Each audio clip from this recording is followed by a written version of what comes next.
This video is sponsored by 3 people who bought knives from me. More on them when you least expect it. On rare occasion, I will take on a project that, after a little bit of consideration, I find that I am so unexplainably, inexplicably uninterested in that just the thought of continuing it gives me diarrhea.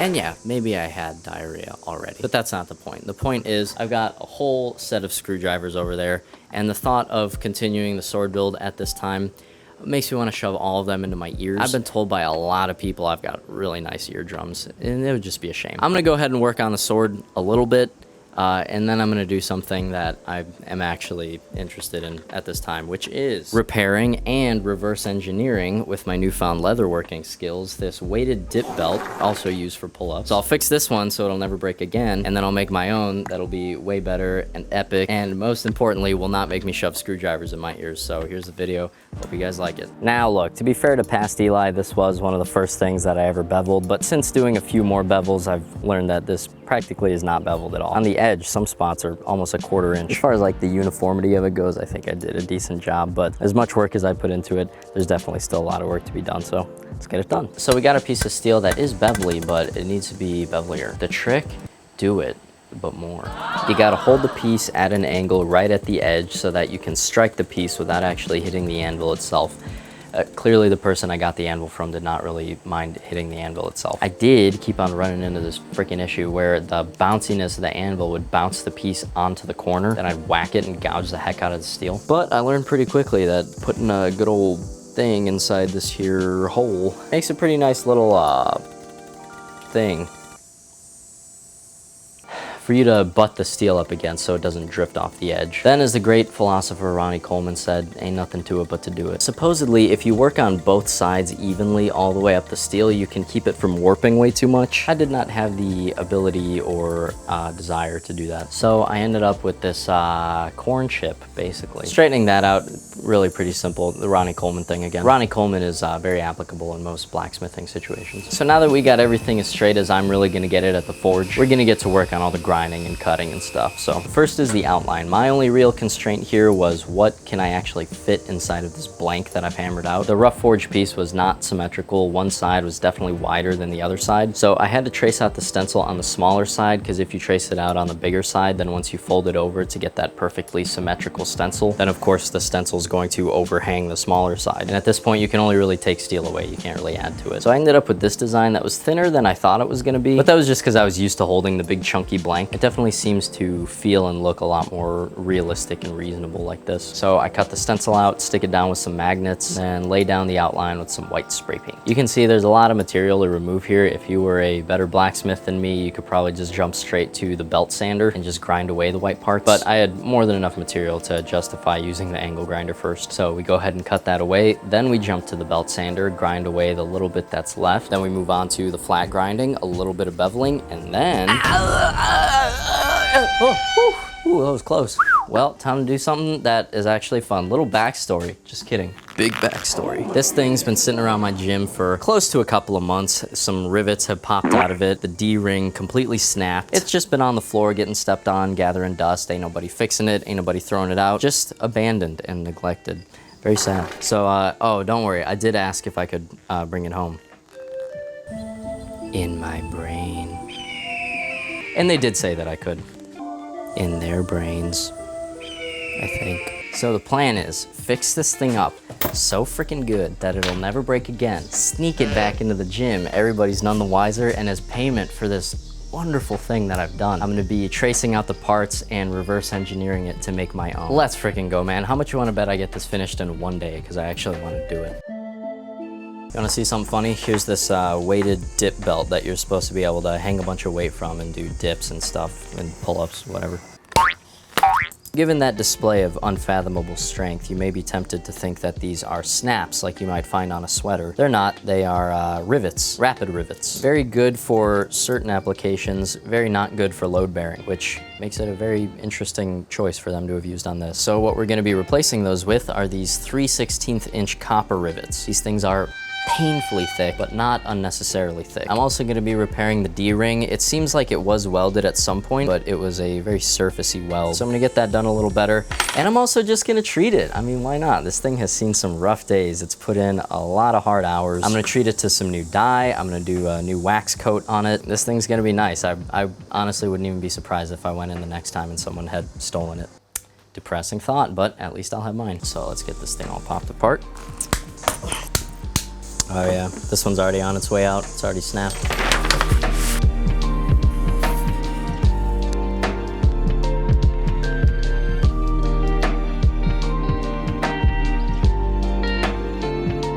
So I'm going to very quickly and lightly clean the non-fuzzy side, the finished surface, with just a little bit of rubbing alcohol. Like I said, very quickly and lightly. This is just to remove some of like the oils from the hands so that when we put the new layer of stain on, it should penetrate as well as possible. It's not gonna be perfect, but it doesn't have to be super ugly. It's actually working really good. Oops. Change of plans, clean it really good. Don't look, they're not a sponsor.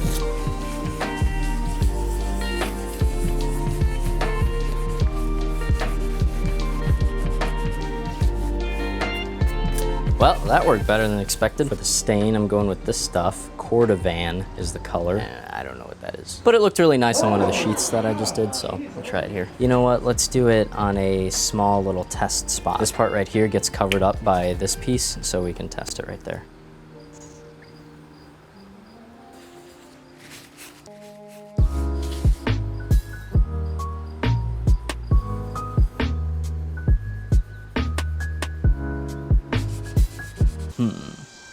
It's kind of looking like I'm gonna have to go over the stitches. Let's give that a test too. Doesn't look bad.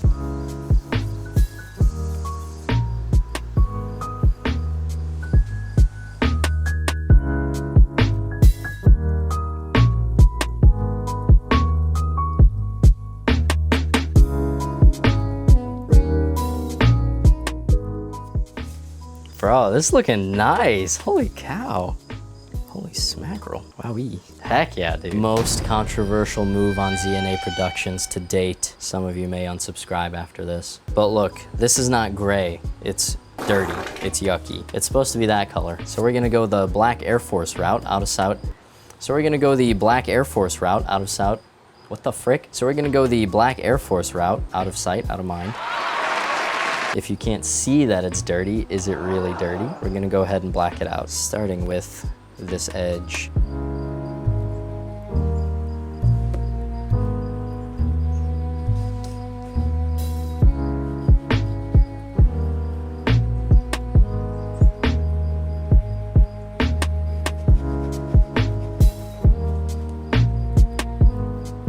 Okay, you know what?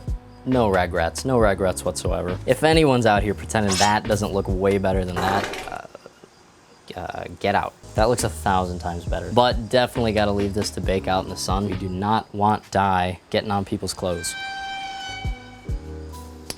Meet me back here in 1 second. Oh, you're back. I was scolded for the fact that I said Aussie wax one time. Sorry. Aussie wax? Aussie wax? Does that do it for you? Leather conditioner wax. Very wonderful and simple to use, and I'm hoping that it will get rid of that last little bit of like fuzziness of the stitching. Because obviously I've left the original stitching because it really wasn't so bad. I don't even see any breaks in it. The thread was just getting a little fuzzy, so this should do it right. Baby, look at that. Bro, they really should be paying me for this.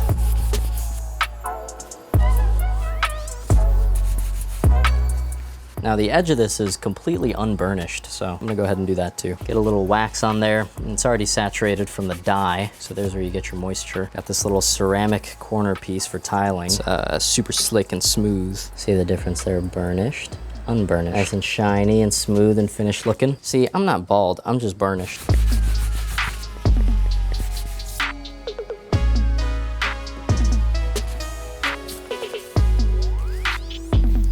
That is nice, dude.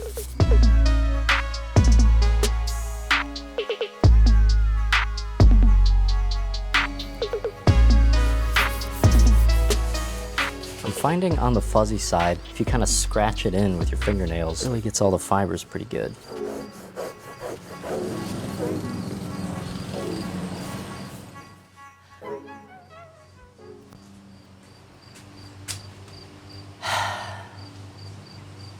better. We'll be in touch. All right, let's do some work on these. So I've got this new length of chain, just a little bit thicker than the old one. Should be great for this. It's stronger than the other one, but it's not gonna be a lot heavier. So before we close this up, I'm gonna put the chain on it.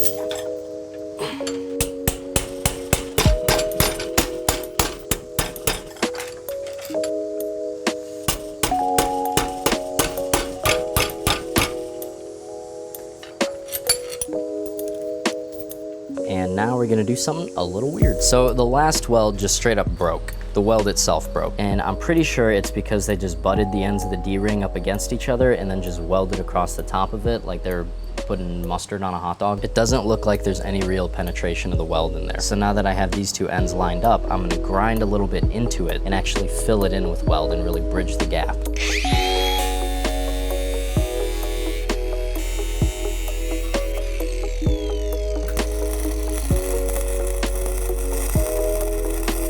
Whoa, guys, look, almost looks like I just grinded it a bunch, but no, I'm just very smooth welder. Here, let me try to break it apart. No, yep, that's pretty strong. All right, now for the rivets. All right, I don't got to explain what rivets are, right? Everyone knows what rivets are. You guys know how they work? Cool, everyone? Sweet.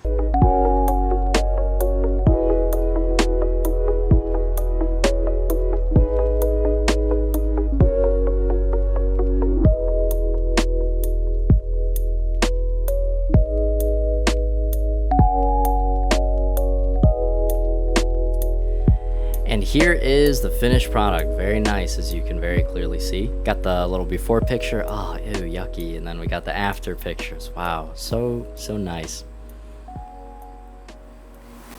What? No, I did not forget to get video footage of the finished product. What kind of dummy do you... No, I think the photos are just more fun. But hey, if anyone disagrees, at least we get to make our own now, and I'll definitely get footage of that finished product. So yeah, let's get to it. Just kidding, word about our sponsors.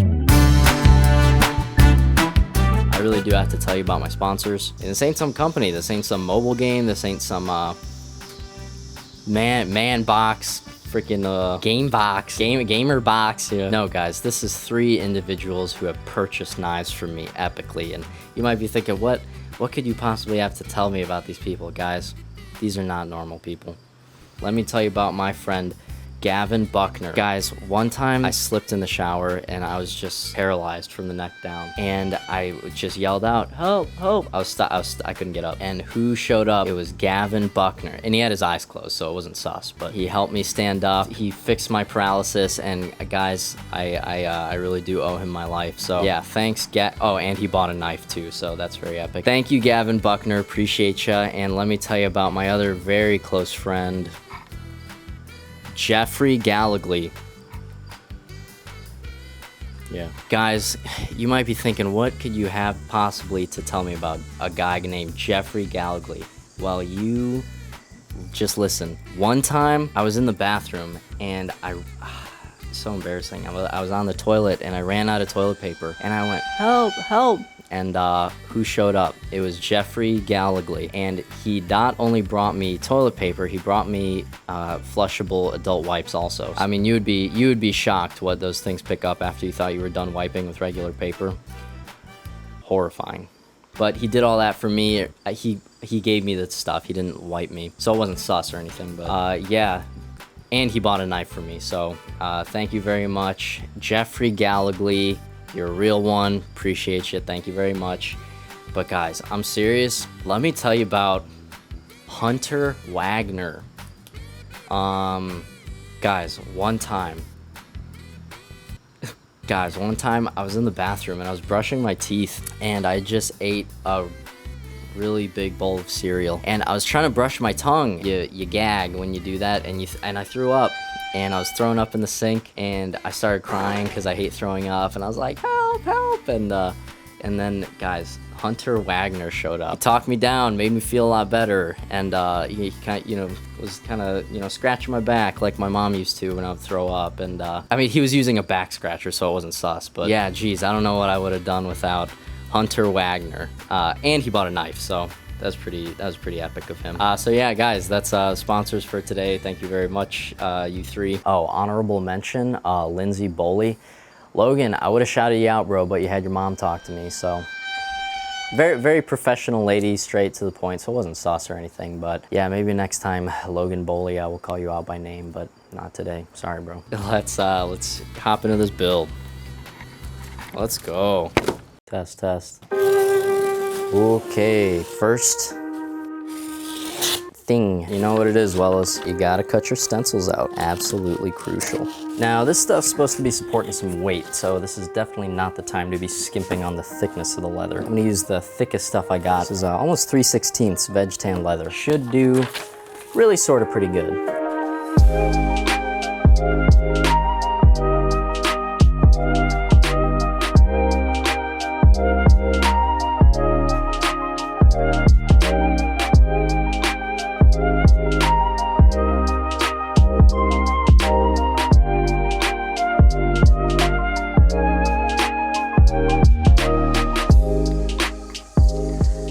I don't even know if this is gonna work. I never tried this before. I don't really see why it wouldn't, but I never really do until it doesn't, so let's just give it a shot. First of all, I've trimmed down all the structural pieces down to about 1/4 of an inch of the final cut line, so that after we do this glue up, we can trim it down, it'll be nice and clean. I got this thin leather, this pig skin, all pinned down here, so I don't have to worry about folds and wrinkles and stuff while I'm carefully laying down the top pieces. I'm just gonna be using this heavy-duty spray adhesive. This is the contact adhesive type, so you spray both surfaces and stick them together. I also stuck a little cushion on the inside of the back part.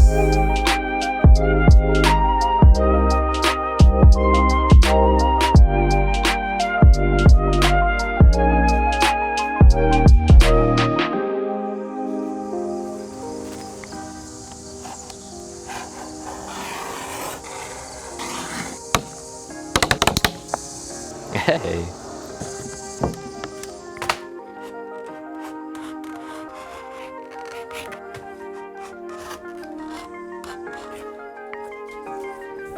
Let's go, man. Come on, dude. That is so freaking good. Thank you, God.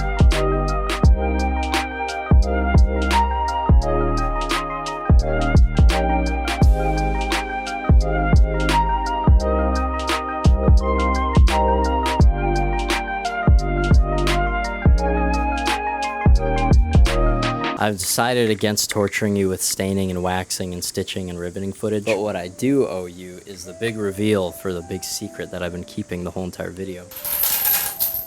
Are you ready?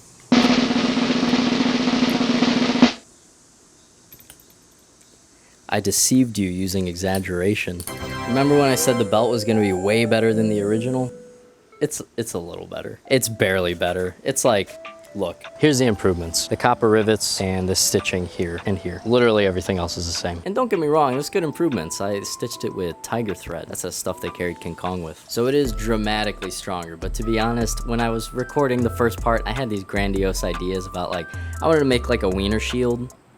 Whenever you go up to do the pull-up or the dip or whatever, it always like slips and almost double circumcises you. So I thought it'd be cool to like put some kind of like a shield right there to like connected to one of the halves of it. But then I realized you could just use another carabiner and there's no issue of like slipping, and it holds everything in like just perfect alignment, so there's like no unnecessary twisting and stresses on any of the parts. So it was just good. And you might even be wondering like, well, why didn't you just like design your own thing? I freaking hate to say this because they're not a sponsor, but honestly, that like little $40 chic belt is like the best belt that I have ever worn. I discovered them at this gym, and the first time I used one of those things, I never used my belt that I had back at the house ever again. I don't want to show the brand, but if you got this one, you know what it is. I actually cut all the hardware off of it to use on the new one. That's how over that one I am. But yeah, the ergonomics of it, the fit and feel of it, I honestly couldn't make any improvements on. So that's all the good you're gonna hear about me, about that little $40 chic belt, until I see some cold hard cash, okay, chic? Pop tamale, I'm sweating. So I'm gonna go grab some test footage real quick, be right back. And guys, you know, I didn't have to go all the way to the Amazon rainforest to get this test footage, but I did, because this is a ZNA production, and I care. So if that doesn't make you subscribe, I don't know what will. Okay, we got a 90-pound kettlebell here. I don't really do pull-ups any heavier than 90 pounds, so this is all I would really have to test, but if this goes well, I'll go ahead and throw some other kettlebells on there and see what we can do.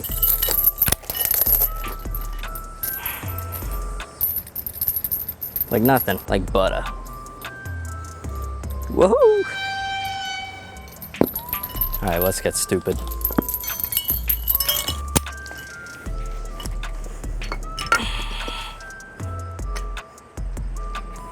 All right, 125 pounds. Guys, I'm not exaggerating. It feels good. It's not like biting anywhere. It's not digging in anywhere. It seriously feels good.